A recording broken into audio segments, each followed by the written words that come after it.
אתם מאזינים לפשוט עברית עם עומר גלילי.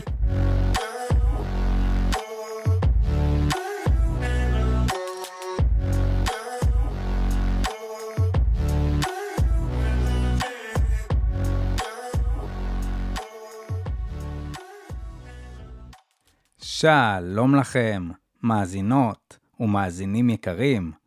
מה שלומכם? איך הולך לכם הקיץ עד עכשיו? אני מקווה שלא חם לכם מדי, ושלמרות מזג האוויר, אתם מצליחים לשמור על מצב רוח טוב. לפני הכל, אני רוצה לספר לכם שממש בעוד כמה ימים, אני והמשפחה שלי טסים לביקור של 3 שבועות בישראל. אז הפרק הזה הולך להיות האחרון לחודש יולי, כשהפרק הבא בטח יעלה מתישהו בתחילת חודש אוגוסט. אז אם אתם קצת מתבאסים שבשבועות הקרובים לא יעלו פרקים חדשים, אני ממליץ לכם להיכנס לספריית הפרקים שלי ולבדוק אם יש שם אולי איזה פרק שעדיין לא שמעתם. בטוח תמצאו שם משהו. אז ברוכים הבאים לפרק מספר 47. והיום אנחנו הולכים לדבר עם השפית טלי פרידמן. נשמע מטלי על האהבה שלה למטבח, על הקשר החזק שלה עם שוק מחנה יהודה, על סוד ההצלחה שלו, והאתגרים הלא פשוטים שאיתם הוא מתמודד היום. אבל רגע לפני שנתחיל, אני רוצה להזכיר לכם שאם אתם רוצים להעמיק ולשפר עוד את העברית שלכם, אז עשו מנוי בעמוד הקופי שלי, ותוכלו למצוא גם את הטרנסקריפט המלא של כל הפרקים, וגם תרגילים שמתאימים לכל פרק. ואם אתם נהנים מהפודקאסט, ומרגישים שהוא עוזר לכם ללמוד עברית, אני אשמח מאוד אם תעשו לי עוקב, וגם תדרגו אותו. כל הכישורים מחכים לכם ממש כאן, באינפו של הפרק. טוב, יאללה, אתם מוכנים? אז תרימו את הווליום כמה שיותר גבוה, וכנסו לאווירה של שוק ירושלמי, כי אנחנו מתחילים.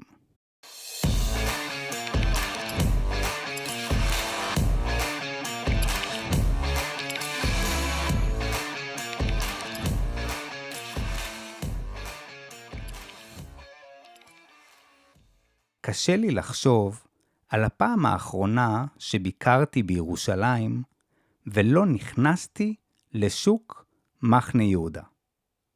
כשאשתי ואני עוד גרנו בארץ, בכל פעם שהיינו נוסעים עם חברים מחול לבקר בירושלים, היינו מקפידים לישון לא רחוק משוק מחנה יהודה.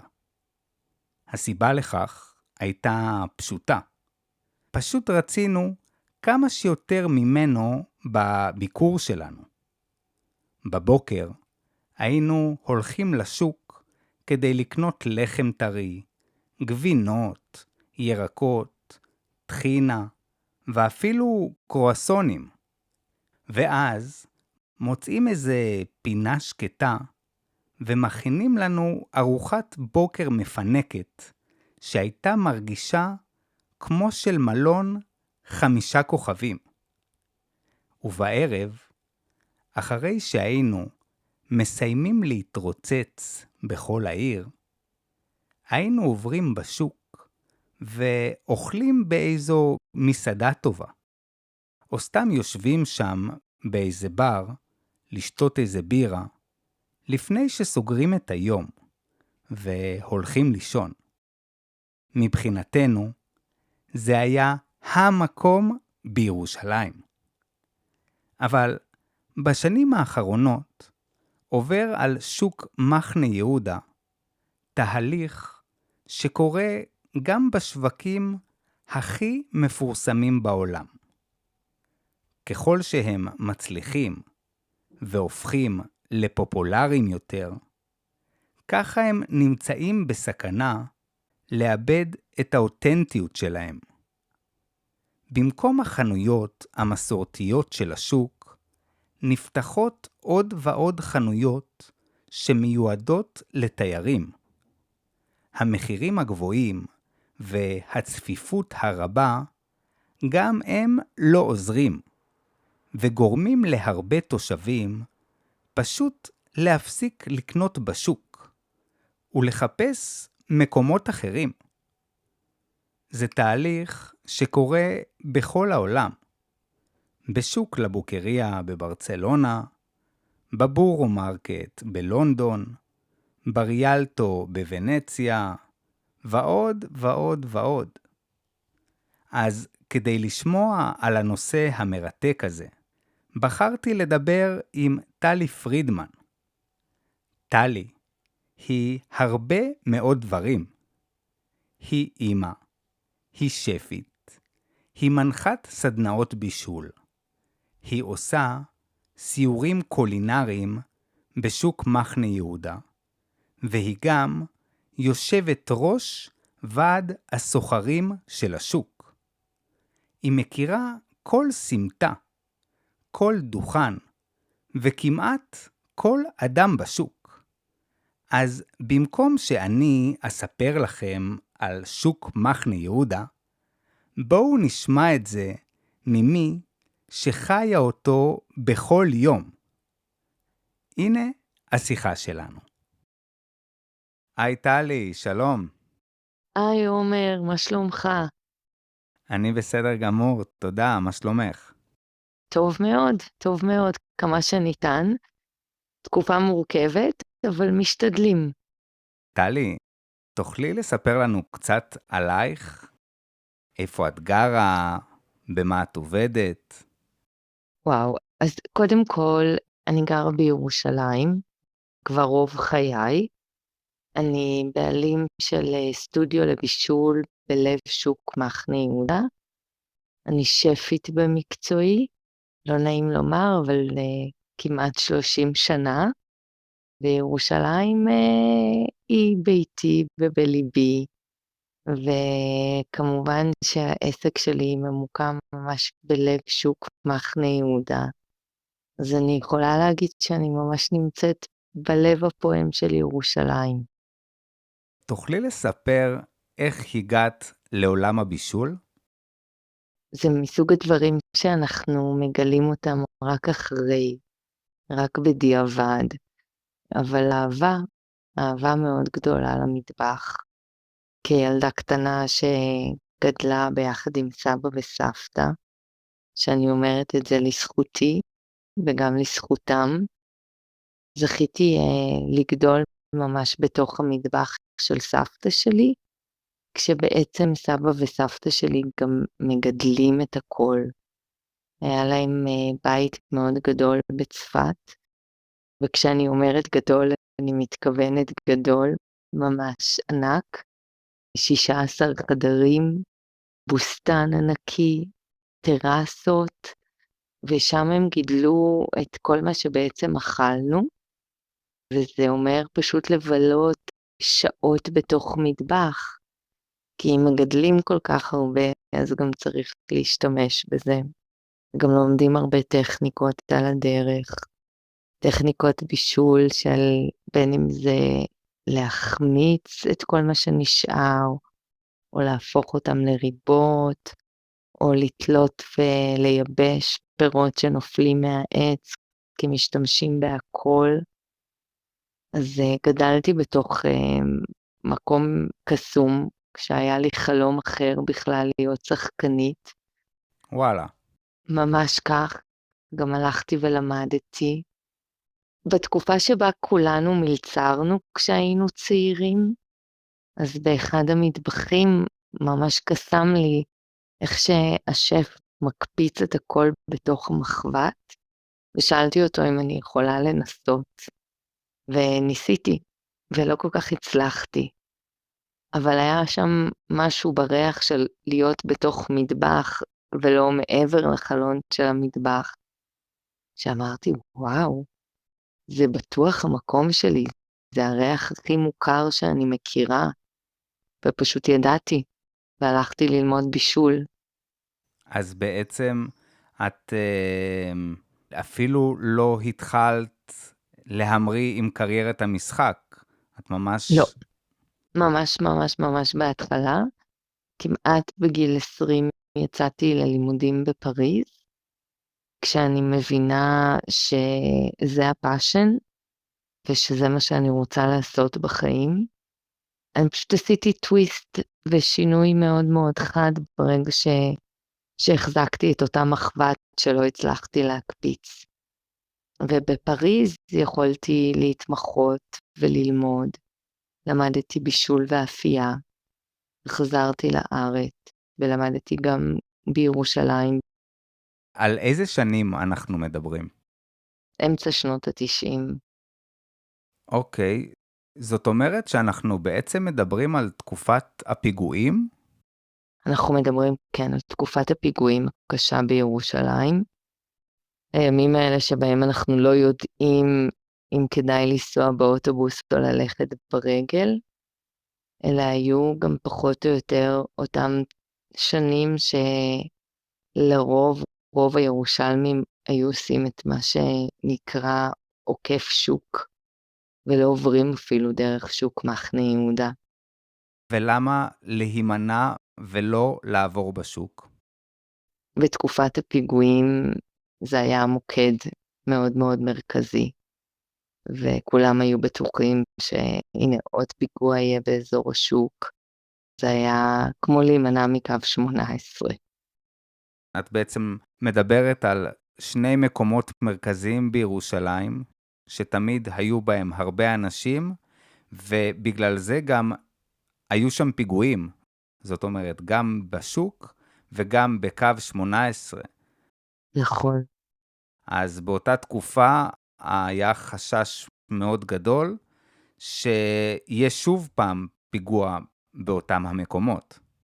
זו תמיד הייתה הדאגה שלנו.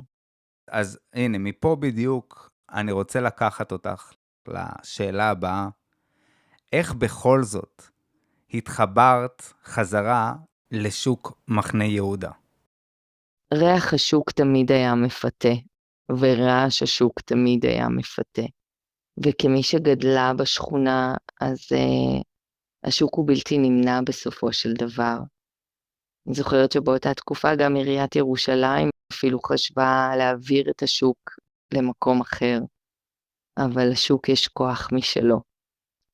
וכשהתחלתי לעסוק יותר ויותר במטבח, אז הבנתי שהמקום שהכי חשוב להגיע אליו זה השוק, כדי לראות מה הם חומרי הגלם, כדי לראות מה עונת השנה כרגע מציעה לנו. וזה היה הקסם של שוק מחנה יהודה, כמובן אז וגם היום. באמת, היום שוק מחנה יהודה זה מקום שמה שנקרא אין אחד כמעט שלא עובר בו כשהוא מגיע לירושלים. אבל אני מתאר לעצמי שתקופה שאת מדברת עליה וככה התחלת להיכנס לשוק, זה עוד לא בדיוק היה ככה. תוכלי אולי להצביע על נקודת השינוי?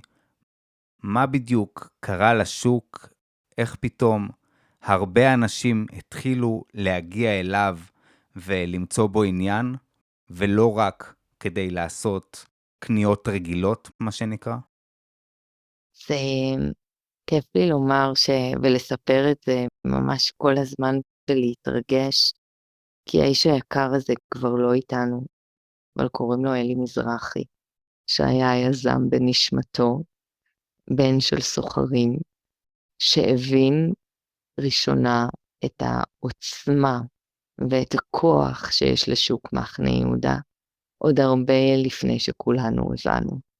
וכשאלי מזרחי פתח את הקפה הראשון שלו בשוק מחנה יהודה, אחד מהוותיקים של השוק ניגש אליו ואמר לו, אלי, מי יבוא לשוק מחנה יהודה לשתות פה קפה? אנחנו הסוחרים מכינים לנו את הקפה בתוך הקומקום החשמלי שיש לנו ליד הפירות או הירקות. הקונים שעוברים בשוק עושים את הקניות שלהם ורצים חזרה הביתה. ואני אגיד שהיום מיותר לענות על השאלה הזאת, כי לא חסרים עוד הרבה בתי קפה בשוק. ואני אשתף ואומר שהראשונים שישבו אצל אלי בבית הקפה שלו, ברחוב השזיף, היו אנחנו, השפים, שבכל מקרה מגיעים וצריכים לעשות את הקניות שלהם, ויש להם טיפה קצת יותר זמן, וזה היה מקום מפגש של כולנו, ואני חושבת שבמקום של אלי ממש עצמו, הייתה בי התובנה שאני רוצה לעשות משהו בשוק הזה. אוקיי, אז אלי מזרחי פותח בית קפה אחד בשוק. מתי מתחילים להצטרף? מתי זה לא רק בית קפה, יש כמה בתי קפה, ויש עוד עסקים נוספים שפונים לקהל חיצוני. מתי זה באמת מתפוצץ ולא בפיגוע? כמה טוב.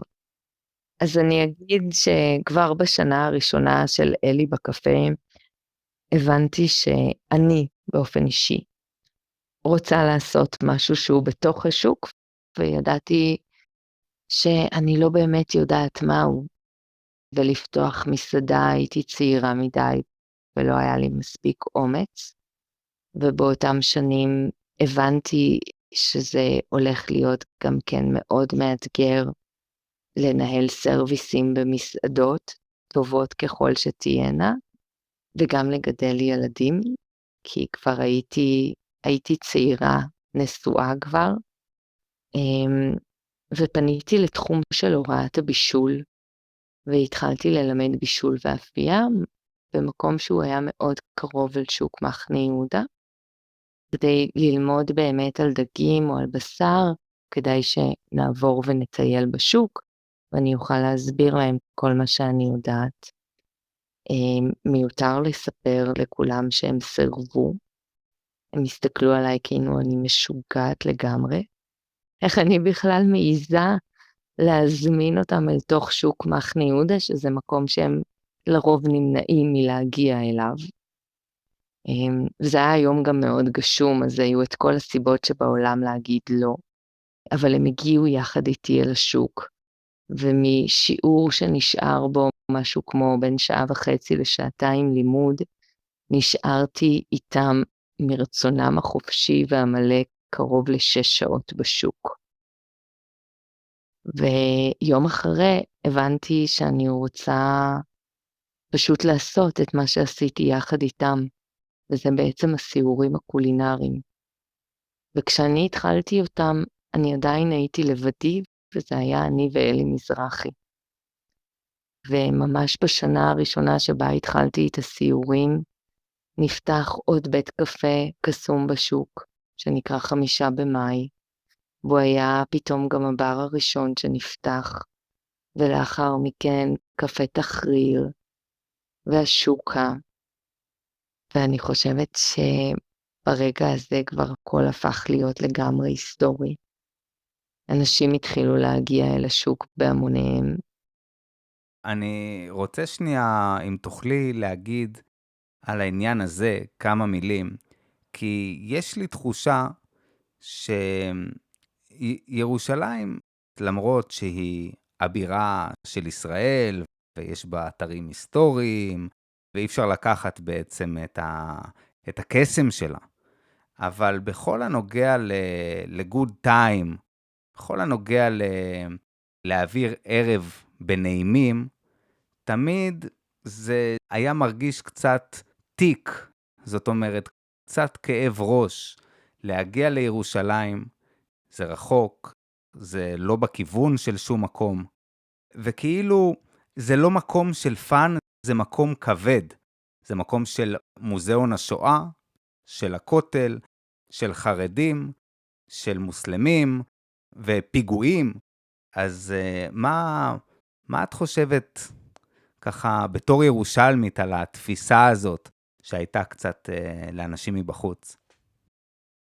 אני חושבת שהתפיסה הזו זה משהו שמלווה את הירושלמים שחיים בה. אנחנו שומעים את זה ושמענו את זה די הרבה. אני חושבת שבדיוק בתקופה הזאת, זו הייתה תקופת הרנסנס הטובה של ירושלים, שבה המשפט ששמעתי הכי הרבה, כמעט כל יום, זה וואו, איזה כיף זה להגיע לירושלים, זה כמו להגיע לחוץ לארץ. ופתאום אנשים גילו את ירושלים, פתאום אנשים התחילו להבין שבירושלים יש תרבות, יש את שוק מחנה יהודה, יש שפים מדהימים שעובדים, ומשהו שתמיד קיים בירושלים, אבל אנשים התחילו לגלות אותו, זה שיש חיי תרבות אחרים ומעניינים מאוד, שרק אם אתה יודע אותם, אתה יודע שהם קיימים. וזה מאז ומתמיד היה בירושלים, וזה גם היום נמצא בירושלים. זה הקסם שלה, שברגע שמגלים את זה, אז מגלים ומתמכרים גם כן. ובאמת באותם שנים זה היה הרבה פחות מוכר, ואז פתאום הסוד הזה התחיל לצאת אל העולם, וזה בדיוק הזמן גם כן שהשוק זכה לעדנה, שלמען האמת לדעתי הוא היה ראוי למאז ומתמיד. סוחרים כמו בשוק מחנה יהודה, ואוי ואבוי שלא ישמעו את זה חבריי, אין בשום מקום. אין בשום מקום אחר בעולם, וגם לא בישראל. ולמה זה? מה מיוחד בהם? קודם כל ירושלמים, וזה אנשים שהם תמיד יהיו בגובה העיניים.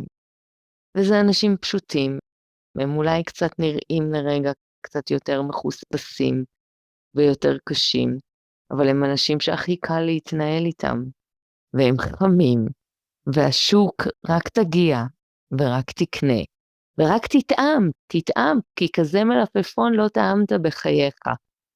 ווואלה אומר, הם צודקים, כזה מלפפון אף אחד לא טעם אם הוא לא הגיע אל השוק.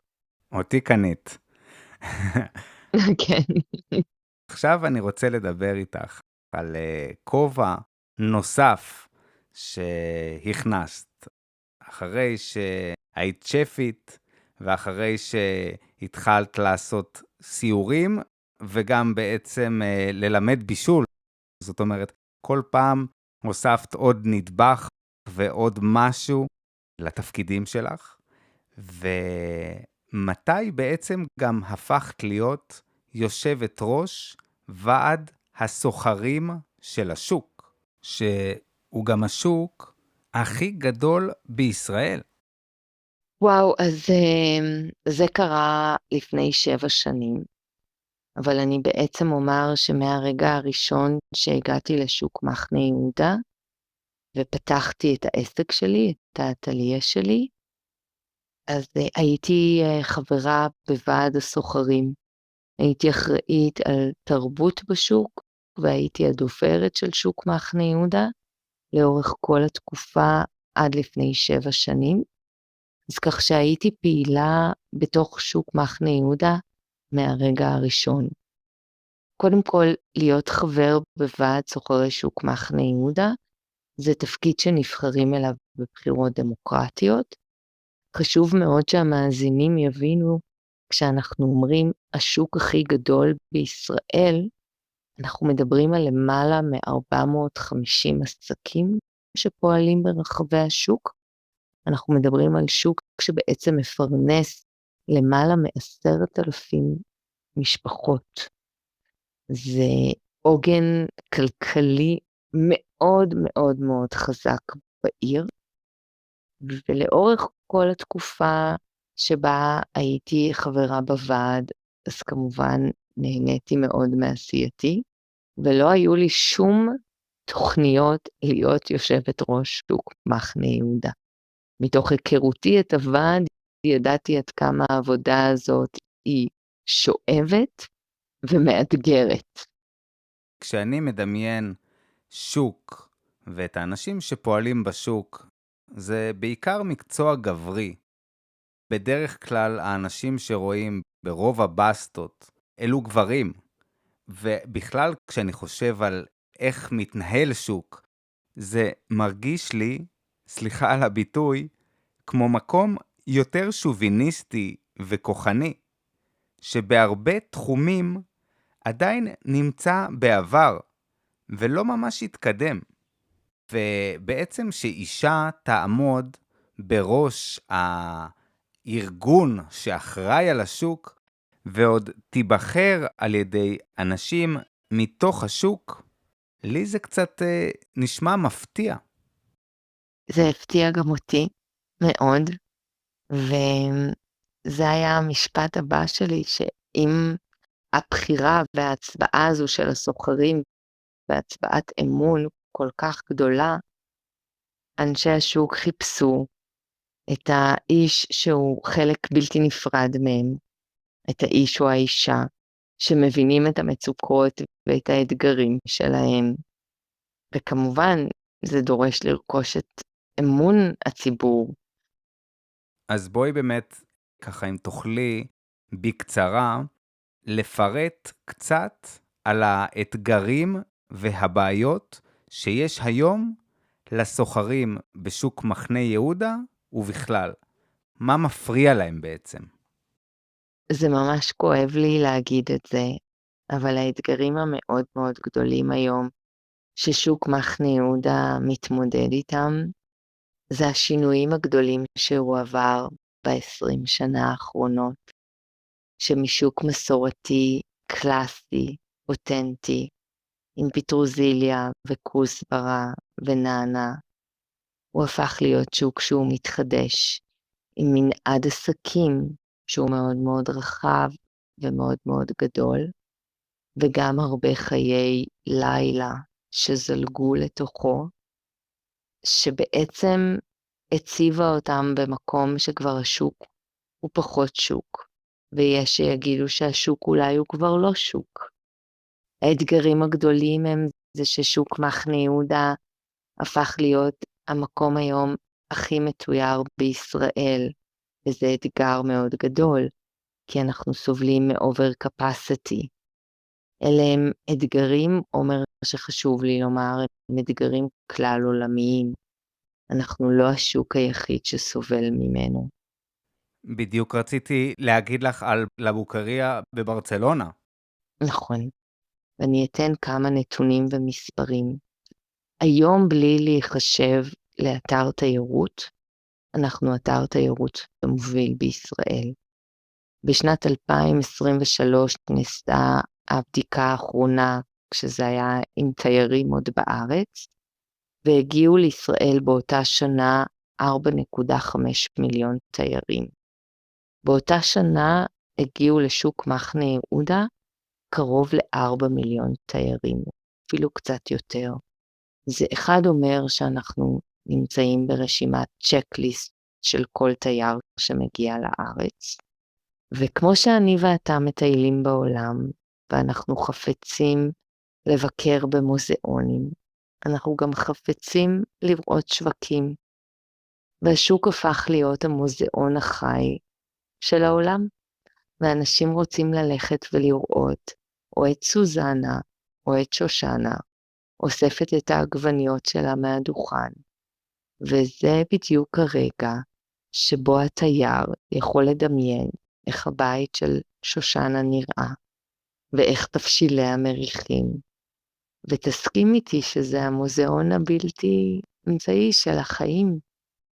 אני מסכים איתך ברמת הרעיון, אבל ברגע שמבקרים במחנה יהודה, מעל ל4 מיליון תיירים בשנה, את כבר לא תמצאי שם את שושנה. את תמצאי שם את ג'ון מאנגליה, את יוהן וקריסטה מגרמניה, ועוד מלא קבוצות של תיירים מכל רחבי ישראל, שבאו לעשות בשוק סיבוב של טעימות ולשמוע סיפורים, ולא לעשות קניות לבית. לדעתי, היום למקומיים זה הרבה יותר קל פשוט ללכת לסופר. ואם הזכרת קודם את שושנה, אז לדעתי, כדי לראות מה היא קונה, וכדי לדמיין איך באמת הבית שלה נראה, אולי זה עדיף להגיע דווקא לשם. כי באופן אבסורדי, דווקא הסופר הפך היום בכל העולם למקום האותנטי, והשווקים, בטח הגדולים והמפורסמים, כמו לבוקריה בברצלונה או מחנה יהודה בירושלים, הם אלו שהפכו למקומות תיירותיים, ואולי מרגישים היום הרבה פחות אותנטיים. מה את חושבת?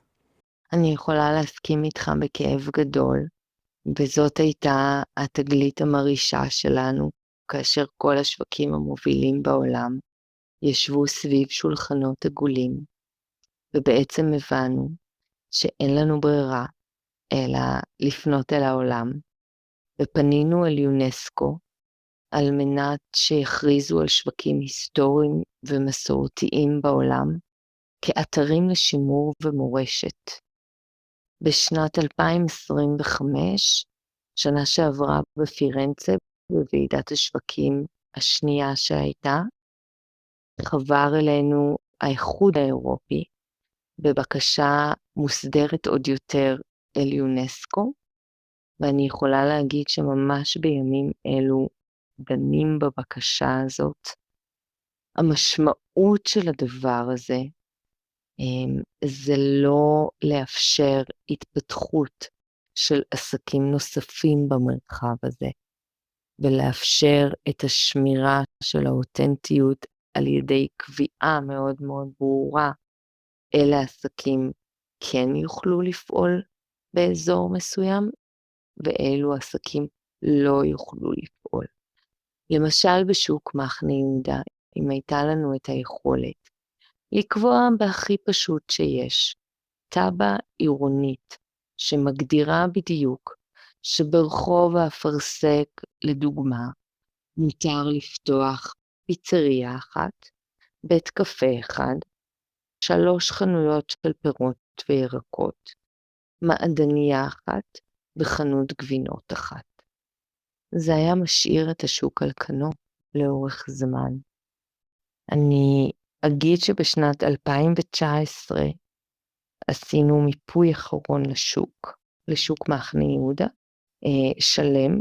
היום אנחנו בשלהי מיפוי שני, ובמיפוי הזה גילינו הראשון שבעצם אנחנו מזהים מגמה שהיא קרובה ל-27% של עסקים מתחדשים אל מול עסקים שהם אותנטיים מסורתיים. היום אנחנו מגיעים כמעט ל-40%. רגע, פשוט כדי להסביר למאזינים, מה זה עסקים מתחדשים ומה זה עסקים אותנטיים? אז כמו שאתה היום הולך בבוקריה, ואתה רואה פחות ופחות חומר גלם, פירות, ירקות, קטניות, תבלינים, בשר, דגים, גבינות, זה השוק המסורתי הקלאסי.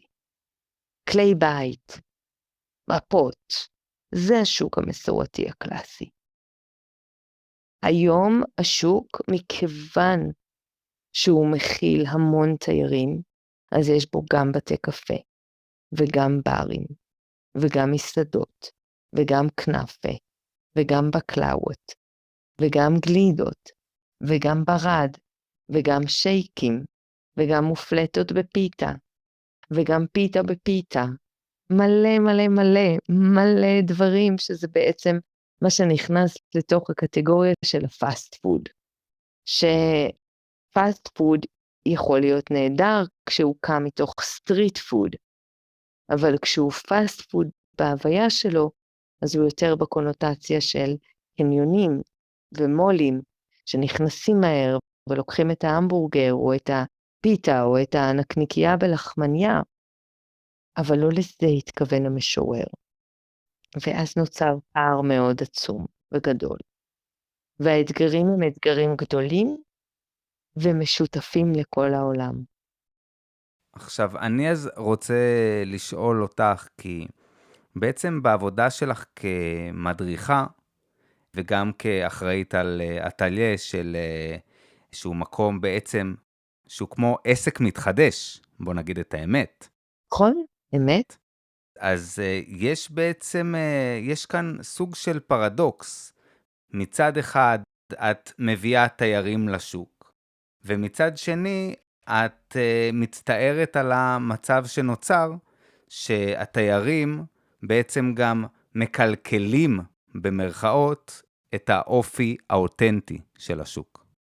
אז קודם כל נגיד במרכאות, כי אני לא חושבת שאותם צריך להאשים רק, זה מורכב מאוד, ואני אגיד שביום הראשון שהתחלתי סיורים קולינריים בירושלים, בישראל בכלל, לא דמיינתי שהדבר יהיה ככזה, והיום איפה שאני אזרוק אבן, יש סיכוי שנפגע במדריך טיולים בשוק מחנה יהודה, וכל חנות שנייה היא או כנאפה או גלידה, ויש רחוב שלם כבר, שהוא אחד הרחובות הגדולים של השוק, שאם נעבור 2/3 ממנו, יש סיכוי שלא נראה לא מלפפון ולא עגבניה. והגולם קם על יוצרו. וזה לא הדבר שאליו התכוונו. ואני חושבת שבעזרת רגולציה ניתן למנוע את ההתפתחות הזאת. כי בעצם כשמקום הופך להיות מתחדש, והוא עונה על צורך שהוא מאוד כאן ועכשיו ועכשווי, הוא טרנדי. וטרנד סופו להתחלף ולהיעלם. ואנחנו בחרדת קודש שיגיע הרגע הזה, שפתאום הכל ייעלם לנו, ולא יישאר שוק שהוא שוק מסחר אותנטי. עכשיו, בדיוק פה, אני רוצה לשאול אותך, איך את מדמיינת את העתיד של שוק מחנה יהודה בעוד 10 שנים? אז אני אגיד, זו תמונה רחבה יותר, ואני חושבת שהעסקים שהם עסקים שהם מתחדשים, שגם אני שייכת אליהם, גם אני עסק חדש בשוק, אני לא דור שלישי, ובטח לא דור רביעי, ובטח לא דור חמישי, אבל גם אני מבינה ומפנימה בדיוק כמו עסקים אחרים חדשים שנמצאים בשוק, שאם אנחנו נאבד את השוק המסורתי הקלאסי, לנו לא יהיה זכות קיום בו. ולכן יש כאן איזושהי הדדיות. אז בחזון שלי, כפי שאני הייתי רוצה לדמיין אותו, אז אני רואה שוק שהוא עדיין חי ותוסס, ושיש בו הרבה מבקרים, ושיש בו הרבה קונים, והסוחרים הוותיקים של השוק עומדים לצד הבנים שלהם, וממשיכים למכור את חומרי הגלם המופלאים שהם מביאים מתנובת הארץ שלנו, ושיש ברים פתוחים ברחבי השוק, והם מציעים אוכל מגניב וטעים, ומסעדות קטנות שפתוחות, ושיש מרקם שהוא מאוזן עם תמהיל נכון ובריא לעוד 10 ו-15 ו-20 ו30 שנה קדימה. יפה. אז שאלה ככה לסיום. מהי הנקודה בשוק, או איזה רגע ספציפי ביום, שגורמים לך להרגיש הכי טוב והכי בבית? וואו, לשוק יש המון שעות והמון ימים, ותמיד ממש קשה לי לבחור. אבל יש רגע אחד שהוא קסום, שהוא בבין לבין. יש מין רגע כזה שכל התריסים, בבת אחת כמעט, נמצאים ממש למטה, ואפשר לראות בבירור את כל הגרפיטי המהמם שמצויר על כל תריס ותריס כמעט. וזה רגע שמתחבר בין היסטוריה לבין הכאן ועכשיו. זה רגע קסום, לראות פתאום את הפנים של צחקו, מתוך התריס של מזרחי, שהלך לעולמו, נותן מתן בסתר לדמות הקלאסית, היהודייה, המוסלמית והנוצריה, להסתכל מצד ימין ולראות את הגרפיטי המדהים של רפאל, של משה פיטרוזיליה, של יורם אמיר, לראות היסטוריה במקום אחד שהוא הכי עכשווי והכי איני להיות בו. זה רגע קסום בשוק בשבילי. אני לא יודעת אם זה מקום, אם זו נקודה, זה יכול להיות בכל כך הרבה מקומות בשוק. אבל יש מין רגע כזה שגם העבר וגם ההווה וגם העתיד מתחברים ביחד. וזה בזכות אומנות. מדהים, מדהים. אהבתי את הסיום שלך מאוד. אז תודה רבה לך, טלי, על השיחה המרתקת הזאת. עומר, אני ממש מודה לך, ואני מזמינה אותך גם להגיע. בטח, בטח, בטח. אני אשמח, וכמובן שכשאני אגיע, אני אעבור בשוק כמו כולם, כי זה אחד הדברים שהם must בירושלים, אז אני ארים לך צלצול, ולמרות שאני יודע שאת סופר עסוקה, אני אשמח אפילו לקפוץ ולהגיד לך שלום. אני יותר מאשמח לראות אותך, ואתה תסתובב בשוק ופשוט תשאל איפה אני, ואני מקווה שאני אהיה בדיוק מולך. איזה כיף. אז שומעים, אם אתם מגיעים לשוק מחנה יהודה, תשאלו איפה טלי. יכול להיות שהיא ממש מאחוריכם באותו הרגע. אמת. עומר, ממש תודה רבה. תודה לך. היה מהמם ומרתק, ושיהיה רק טוב בשוק, ואני ממש שותף לחלום שלך, ששוק מחנה יהודה ימשיך להיות שוק אותנטי ומתחדש, אבל ששומר ממש על המסורת ועל כל מה שהפך את השוק הזה למשהו. תודה, עומר. תודה רבה.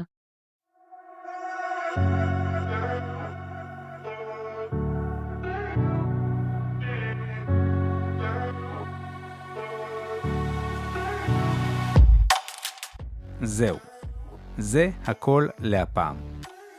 אני רוצה שוב להודות לטלי הנפלאה וללילך העוזרת שלה, שהלכו המון לקראתי ועזרו לי להוציא את הרעיון הזה אל הפועל. בנוסף, אני רוצה להודות לנתן שתרם לפודקאסט. המון המון תודה לך.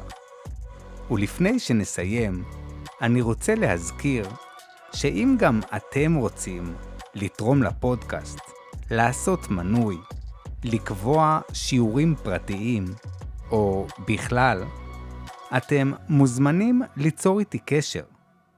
כל הלינקים שאתם צריכים נמצאים באינפו של הפרק.